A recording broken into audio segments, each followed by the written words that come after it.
I don't normally do this, but let me just say, you're going to want to watch all of this video because we've got one huge scoop among a number of other scoops, all dealing with Disney losing John Lasseter and the ramifications coming from that. When they dropped this guy, they didn't expect him to come back. And to the competition, he definitely has gone. And towards Disney and their market, he is ferociously fighting back.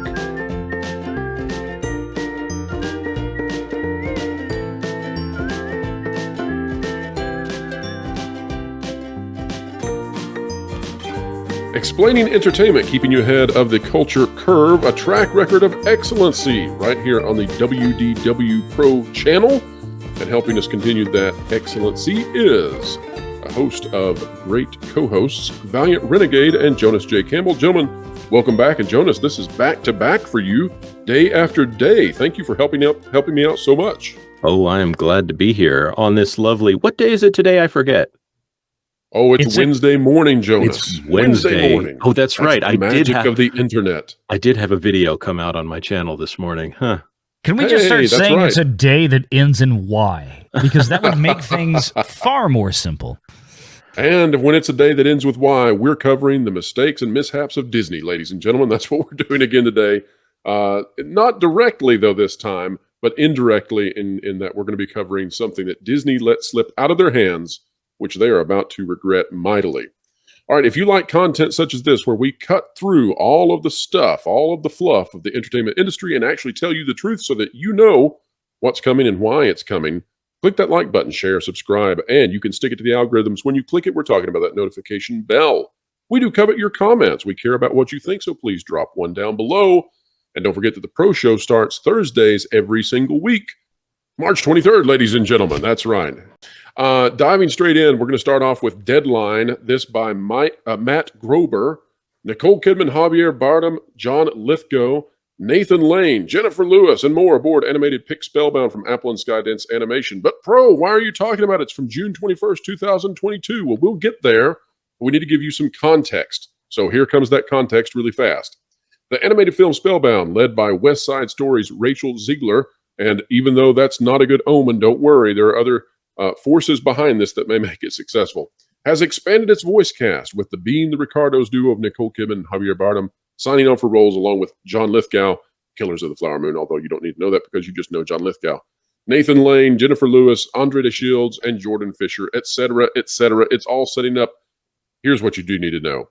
Spellbound joins an expanding lineup of projects from Apple Original Films and Skydance Animation. Skydance Animation, should we say it again? Skydance Animation on the heels of their first animated feature, Luck, debuting on Apple TV Plus on August 5th. Now, we covered that, and the big thing about it is that Luck was the first feature film post-Pixar from John Lasseter. And so if we go look at the IMDb credits for Spellbound coming out this year, you will see that if we go down here, that John Lasseter, the man kicked out of Pixar for, you won't believe this, hugging a little too much, is indeed the producer on this film. But there's something more interesting down here that we need to note. Ladies and gentlemen, take a look at this. Music by Alan Menken. Anybody know that name out there? Valiant? Any clue who that might be? Oh, I do. Wait, I know that name. I know it. I know that name. Alan Menken was responsible for some of the biggest, if not the biggest, Walt Disney Broadway scores ever to come out of the company in its history. He doesn't seem to be offended by hugging. What's going on? Jonas, can you believe this? Don't know. Oh my goodness. When you hear the words Disney Renaissance, Alan Menken and Howard Ashman are the reason behind that word. Yes. That's exactly Big right. time. The Little Mermaid, Beauty and the Beast, Aladdin. I mean, let's go on and on. Every one of the big, huge 90s era animated films from the Walt Disney Company was Alan Menken. I mean, that was it. Alan Menken is still being relied on right now, in fact, to make for the Disney Little Mermaid. more money for the Little Mermaid if they don't screw it up. And there's a good chance they will. Yeah. However, let's say this. It would appear to me that John Lasseter is actually poaching talent now from the typical Disney lineup. This is a big get to have Alan Menken working on this. And why does this all matter? Well, I don't know if you guys have noticed, but in the last 24 hours, there have been plenty of negative Disney headlines. And Jonas and I tried to actually counter that. We had a positive story about Disney yesterday. If anybody hasn't seen that video yet where we cover that Black Panther Wakanda Forever is a streaming sensation, at least for 1 week. Well, we're calling balls and strikes. We're trying to give our best to praise Disney when they deserve it and to ding them when they don't. But in the last 24 hours, a lot of other sources have come out with some major negative Disney news. And frankly, I think that this is adding to it, the Spellbound stuff, because if John Lasseter is successful, and it looks like he's going to be, if he's successful in giving Apple the boost that they need in animation, then they're a formidable force against Pixar. Pixar already down on the ropes. So, guys, you want to cover real quick some of the things that have come out about Disney, i.e. Star Wars, i.e. The various incarnations of what's negative with Disney inside their internal employee relations right now? Well, of course, we could start with Star Wars. Lucasfilm is in absolute chaos. They can't seem to produce a film for the life of them, even though production after production is announced. Nothing seems to be coming out other than The Mandalorian and other than a few episodes of Bad Batch that squeak on out. There have been at least a dozen projects that have been announced with big name directors that just seem to disappear as people forget about them. Rian Johnson's trilogy supposedly is still happening, but he's pretty busy doing multiple seasons of Poker Face and Knives Out sequels. Probably not going to happen. Taika Waititi, who up until Thor: Love and Thunder, many people thought he could do no wrong. Supposedly he's got a Star Wars film. Not happening. You could just go down this list of people with big projects that have been signed to do Star Wars. Even Kevin Feige, his Star Wars project seems to be dead on the vine. No one's heard a peep. Absolutely. You've in the last 24 hours, we've heard reports out of Overlord DVD, better known as Doomcock, that multiple Star Wars projects are actually canceled or permanently shelved. We've heard some other stuff from other sources about the things that are going on with Disney. The Galactic Star Cruiser is down to 50% voyages. We put that voyages word in quotation marks. But Valiant, what do you think about this situation Disney finds itself in, where they've given away some of their greatest talent? They've put in place people who are not there based on any sort of meritorious abilities. And now the people who have left, like John Lasseter, the real geniuses that made Disney work, plundering from Disney their biggest talents. What do you make of it? Well, Jonas just hit the nail on the head, and probably a lot of viewers are coming into watching this video right now after probably just having seen mine, where we covered a lot of that Star Wars stuff with the Variety article from yesterday, talking about the official cancellations, things that we already kind of knew. But one of the things I brought up in my video was what I found stunning was the language, the blunt language that the Variety writers used in that article. This is a publication that has been traditionally exceptionally friendly to Disney and to Bob Iger. And they really pulled no punches in deriding the mismanagement of Star Wars in this article. And I think what we're seeing here now, you and I have talked about this before, with Lasseter being forced out while Iger was still there in his previous tenure as CEO, being forced out and then finding his way over to, let's call it what it is. It's a family run company at Skydance. Absolutely. It's the family that runs that organization has made some spectacular live action pictures. But once they signed the deal with Apple for their animated side, bringing in John Lasseter, effectively, reuniting John Lasseter and the Pixar soul with Apple, where it started, was that was a storybook moment. And I think Apple's going to give them carte blanche to do what they want. And this movie, Spellbound, I believe, is really the first movie that John Lasseter, as far as I know, has a big handprint on. We got a great movie. He came in for luck, but I think he came in mid-process, right? He came in towards the middle to end of that, and he certainly gave it his Lasseter touch to get it finished up. But Spellbound, I believe, is going to have far more of his influence on it. And just looking at this list, like we talked about with Alan Menken, that's definitely a Lasseter touch. And you look at this cast, you have a lot of very talented people. Even Rachel Ziegler, a lot of people want to give some, kind of scoff at because of what she's been involved in up to this point. But bear in mind, Rachel Ziegler is still a very talented individual in terms of vocals and things like this. She probably just really needs a good script and a really good director with a lot of heart and soul to give her a project that she can excel at, that people will love. I think this might be it. Absolutely. And the funny thing to me is we've been talking now for a while about how bad Disney has been on a number of fronts. But, in animation, they've lost their crown. I mean, they're being beaten on a regular basis now. Yeah. But this is the first year where I see an opportunity from these other companies where they're realizing Disney's on the mat and we're going to take advantage. You've got the Mario Brothers movie coming out. That's going to break $1 billion, almost certainly. Oh, it's going to break Disney. Yeah. And Disney may have multiple animated flops coming down. It won't be the first time. They had multiple animated flops in the last year. But now here comes John Lasseter to eat their lunch.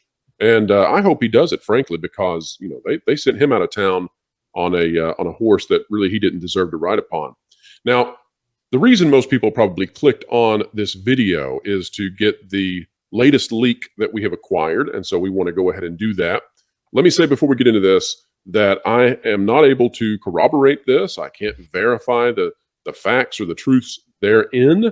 I do not have access to Spellbound. I have not seen the movie, and I do not know how this individual acquired the ability to give us their details about it.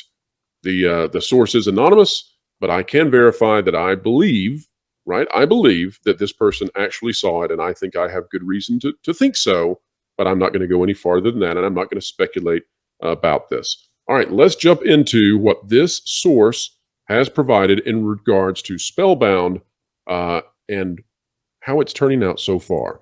All right, here we go. The message I've received says, "Hello there, WDW Pro. I'm reaching out because I wanted to share some information with you regarding a rival studio to Disney, Skydance Animation. As you know, John Lasseter is now leading the studio, successfully enticing many of his former Disney colleagues to follow him in this aspiring venture while inspiring many new animators, many just coming out of school, to join the legendary creative in his pursuit to reestablish his good name in the industry. Many making this transition believe that with Lasseter, they are getting in on the ground floor of Pixar 2.0. I want to stop there, guys, before we go any further. And I want to say this is a real issue. And to make a parallel, you might think about like college football. This is John Lasseter going and to the best and the brightest, pitching to them that Pixar is old news. And if you want to be on the best team, if you want to be on the winning team, he's the coach and you need to come join his team. It's just like in sports where they're recruiting the best and the brightest right out of school. Even more recently, this is the SEC pillaging the Big 12 right now. This is the SEC pillaging other conferences like that's going to in 2025. It's hilarious to watch. That's right. I hope it continues for him. All right, second paragraph. We've seen the fruits of this effort with the recently released Luck, but without seeing much else, it's difficult to determine the studio's trajectory and whether what we saw was a reflection of the current progress and philosophy as it relates to the culture of the team, or if it was just a one-off. And let me just say, I saw Luck. I thought it was fine. I could definitely see the potential in it. I mean, there were moments that were great. I could also see that it was something that probably somebody very smart had come into after it had been begun and tried to fix it. There were a lot of Band-Aids. As we look into the void that is the cultural woke cesspool of Hollywood, there's some opinions here, eh? Will Lasseter's team fall victim to it, or will they take another course in order to buck the trend of a corrupted industry? Jonas, you've been covering all of this, the woke stuff, right? This push into the socio-political hard left. We're talking about postmodernism. We're talking about neo-Marxism, etc. intersectionality for sure. Is your take, as you've been launching your channel, is your take that the culture at large is growing tired of this, or have we not yet reached that shift in the pendulum? Are we not even close to it? What's your opinion? Oh, I would say that the culture is ripe for a renaissance, to use that word again. I hate to make a reference that is so far outside of the Disney wheelhouse, but Chris Rock's Netflix special was an absolute takedown of woke culture, and it seems to be doing quite well. So many people these days seem to be making a lot of traction on look at how ridiculous the world is becoming. I'm not going to go into the political side of this other than the fact that this wokeness has inherent political themes in it. But yes, I do believe the tide is turning. It's going to be a little while before power is relinquished. But wow, if they want to make some money, now is the time to strike.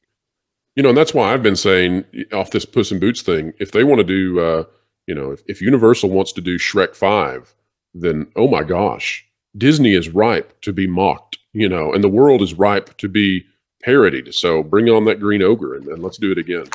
All right, so continuing on this. Well, I was lucky enough to attend a screening of one of Skydance Animation's upcoming projects, and I was very pleased with what I saw. Your audience can probably guess which film it was, but I'll keep the details to a minimum in order to not violate the secrecy in which this was conducted. It was Minions 4. That's right. Minions 8. They're really early in pre-production.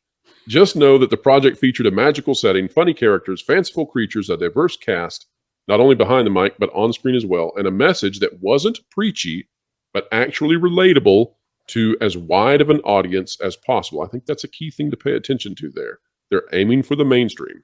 Traditional family values, while expressed in a way that was unexpected, were core to the overall story and the struggles that families must sometimes overcome, a running theme. Let's do one more paragraph and then we'll do some commentary on this. Mm-hmm. Your readers and viewers will be happy to know that this example of diversity was handled very well and appropriately. These were just people that happened to be what they were, and there was no woke messaging or hidden meaning therein. They didn't complain about oppression. They didn't blame a group or peoples for their issues. And they certainly didn't go off on tangents about equity or socialism, a la Ant-Man Quantumania. We see how that went. The story was placed first and foremost. The audience, no matter who they were or where they came from, was always top of mind and treated with respect when it came to the creators of the story. All right, VR, I want to take a look at this from a financial standpoint, if you don't mind.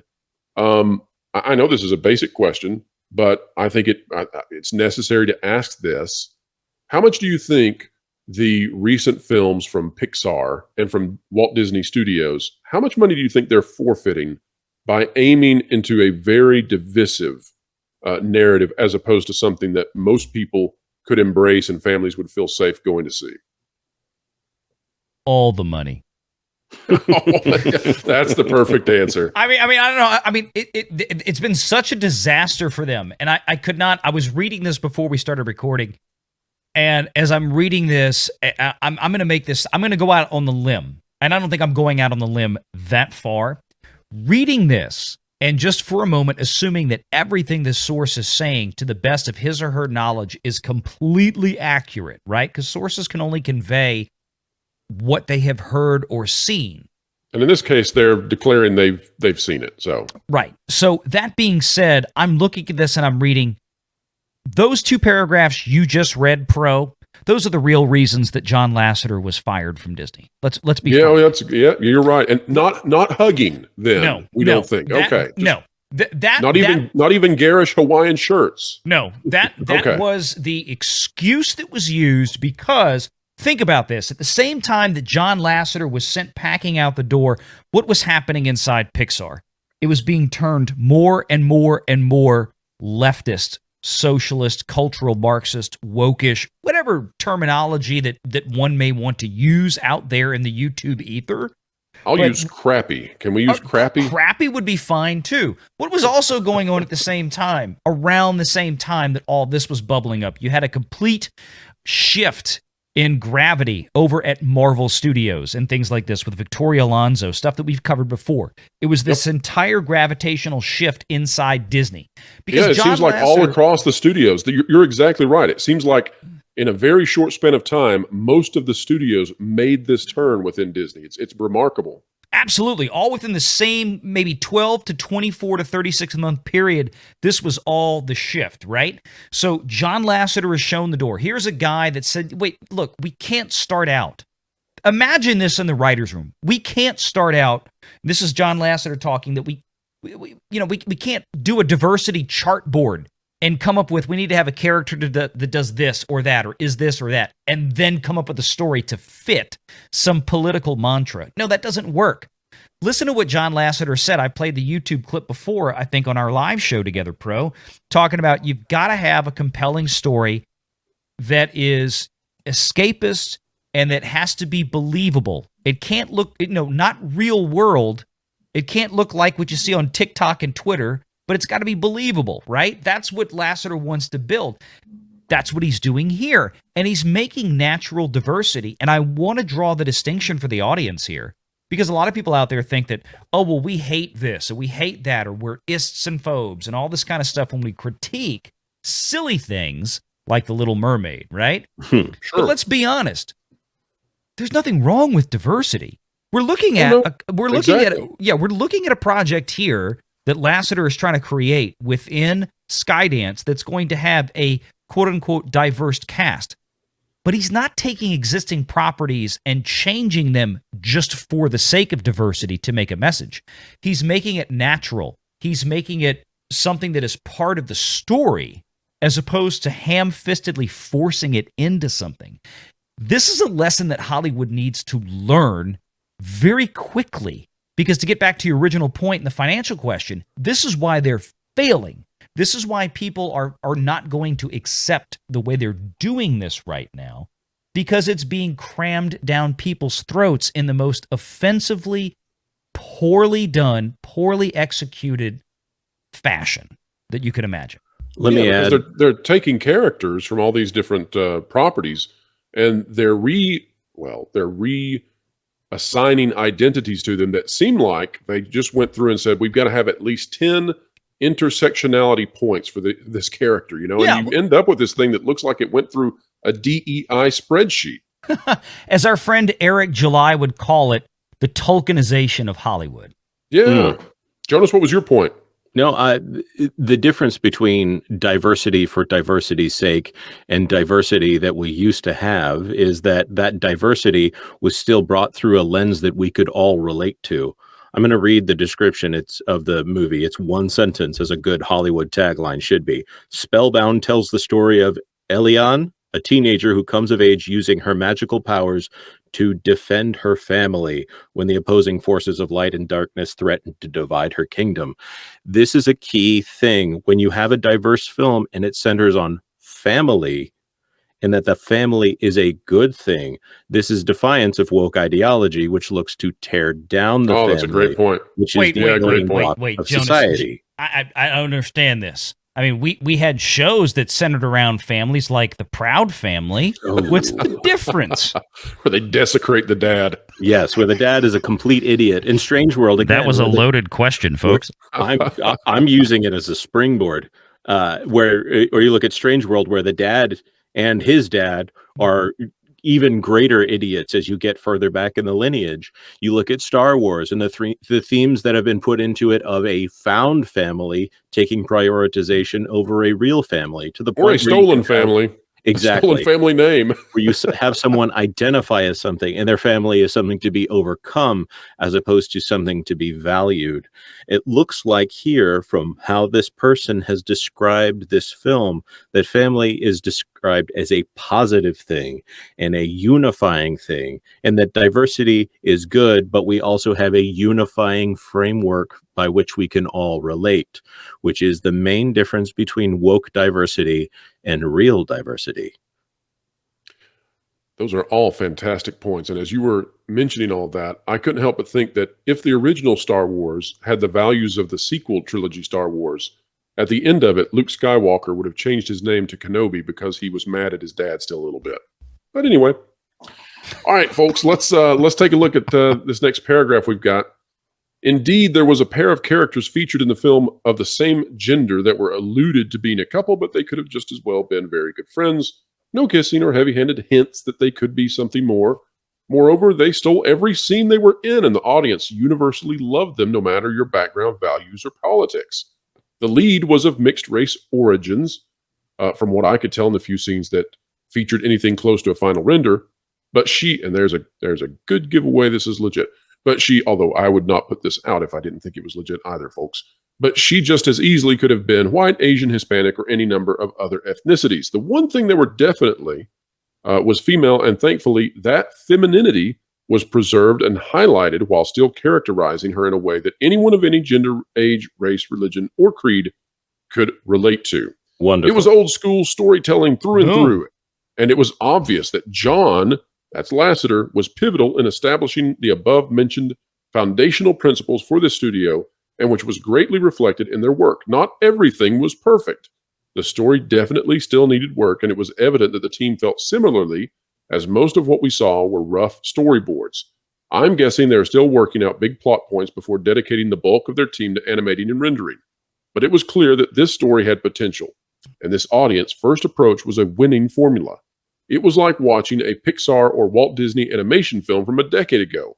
And while the quality of storytelling still requires improvement, it was clear that they won't be behind Disney in market and audience capture for long. Let's finish this thing up. How well this film will do in theaters will be difficult to say. I still believe it's a difficult market to justify the steep cost of bringing the entire family to the movies nowadays. But if I had to take my kids to movies from any one studio in animation today, I wouldn't give it a second thought. It's clear as it ever has been that John was Disney's Jiminy Cricket. The conscience on their shoulder constantly guiding them to be more than just another faceless corporation with an overzealous DEI department. Hopefully this gets all those eccentrics and activists at Walt Disney Animation, Walt Disney Pictures, Pixar, Marvel, Lucasfilm, 20th Century, Searchlight, and the people at Burbank to realize their mistakes and change course, but time will tell. I'll tell you this, I doubt it unless they absolutely, positively have to, and they'll have to be cleaned out because they're not going to change their mind. And it wraps up by saying, meanwhile, there are others who are hard at work creating works featuring classic storytelling techniques that are attempting to enrapture everyone and who aren't waiting for Disney's lead. Now, Valiant, let's cast this. Okay. Let's cast this with what Pete Docter, the head of Pixar Creative, said the other day. You know, he was quoted as saying that Lightyear failed because they asked too much of audiences. I'm sorry. My sentiments as well. Yeah. So VR, how's that going to play versus what now we're getting out of Skydance? Again, there could not be a greater juxtaposition of attitudes towards filmmaking, towards audiences between John Lasseter and Pete Docter. I mean, that guy over there that's running Pixar right now has disdain. He condescends to audiences. He thinks that America at large is a bunch of flyover country rubes, that they're too stupid, and that you, the Disney public, you, the Disney consumer, you are too stupid to understand the masterpiece that was Lightyear and Strange World or whatever else that Disney is throwing out these days. Meanwhile, John Lasseter, the former heart and soul of Walt Disney Animation for a decade over there, since they acquired Pixar and then subsequently canned John Lasseter, he just says, I want to make a good movie. I mean, he's like, no, wait, this is what we know what the audience wants. We want to give the audience what they want. Meanwhile, Disney's telling you the audience is stupid and they need to like what we shove down their throats. And the audience is you, Valiant. That's who the audience is. That's what's so remarkable about that quote. And let me say this real quick before I forget. There was something in that last paragraph you brought up that struck me because that was one of my biggest questions. And it seems to me that your source right there, how well this film will do in theaters, that tells me that Apple, if that is true, that means that Apple is really fixing to dig in partnership with Skydance and start doing theatrical releases and distribution. They've got the tools now. They've got the tools. That would be, I'm going to tell you what, if Apple gets in this game, oh my God. That would be hold on to your hats, folks. Talk about award one of the biggest scoops out there. So let's not call this a scoop quite yet. No, We but don't know if this that is full on struck speculation. me. That But if line that's- struck me. Exactly. If that's legit, then that's a major industry shaking bit of information. Jonas, if Apple gets into the game, do you go out of business as a channel covering the wokesters? Do you think that no? You think there'll still be plenty of woke being they've still got woke vomited people upon the at Apple. world? No, of course, Disney will continue to make content because they believe it to be correct and right, and to the point of, I'll say it, they believe it religiously that they are on the right side of history in tearing down all these things that have built. They're not on the right society. side of the market lately, I'll tell you that. You know, if I can diverge here for a minute, because I have Diverge away. recently done a very deep dive into Lightyear, and if by chance this scoop here on what John Lasseter is up to has reached the ears of anyone at Pixar or Pete Docter, if you happen to be listening to this video right now, you need to understand what went wrong with Lightyear. Lightyear contained no heroic character that survived past the first act. If Andy, a 10-year-old boy from 1995, is supposed to look up to anyone, you have one hero in that film. She's a lesbian, and she dies before the second act of that movie.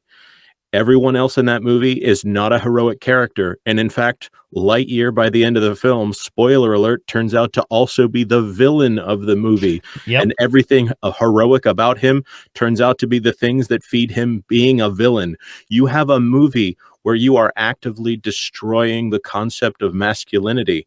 And whether or not a child perceives all of that, they see a guy who's not a great hero. You see a collection of people that are not great heroes. Okay, maybe you can say they're plucky, but you are not giving them aspirational things. You are not giving them someone to stand behind and say, yeah, I want to be that guy, because all of them are full of mistakes.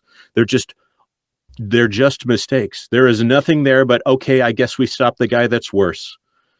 I mean, So, Jonas, seriously. is it fair to say that Pixar has been running the Rian Johnson Star Wars playbook? That would be a compliment to Pixar, because at least Rian Johnson in his It might moment, be a compliment to Rian Johnson. Shit. my goodness, there's some great shots in Last Jedi, I will say that. But yeah. Seriously, Folks, if you like truth bombs, if you like truth bomb after truth bomb after truth bomb, like you've just heard in this video, you can check all of us out on the Renegade Online Show, Sundays, 6 to 9 p.m. Eastern Time. Although Valiant wants to give out that Central Time. Valiant, tell them what it is Central Time, and tell them where people can find you on this great, big, beautiful web out there. I've been trying to get better with that. I've been saying 6 p.m. Eastern, but it is 5 p.m. Central Standard Time. I just thought you were trying to convince the world to adopt Central as the baseline. No, that started because Tom Connors and I, our buddy over there on Midnight's Edge, we used to do our 4K show, and I would say, welcome back Wednesday nights live at 5 right here for 4K for you. And that's how it started. So it became live at 5 on Sundays as well. But you can check us out over there, Renegade Online. I love these two guys, and it's always a pleasure to have them there every single Sunday. Jonas, where can people find you on this great, big, beautiful web? Well, I hope to be on that Sunday show as well, but you can also find me on my YouTube channel, Jonas J. Campbell, and I'm a writer at That Park Place. This morning, I released a video that I shamelessly plugged at the beginning of this video called Everything Woke About Baymax. But I assure you, everything woke about Lightyear is coming just around the bend. There you go. Folks, I hope you enjoyed this video. We had a lot of stuff come out of this one. Went a little bit longer than I expected, but I hope you enjoy the content. If you do, click like, share, subscribe, and you can stick it to the algorithms. When you click it, we're talking about that notification bell. We're here at the end, so you've heard the whole deal. Leave us a comment down below. Tell us what you think, and there's a good chance we'll engage with you. This is a conversation between all of us, and you, the audience, you're the electricity that drives it. And unlike Pete Docter, we don't think the stuff that we give you is just asking too much. In fact, we think that you all out there are just as smart and just as awesome as we are. We are honored that you join us and listen. So if you liked it, click that like button, and wherever you are, whatever you're doing, keep learning, keep growing, and keep having fun.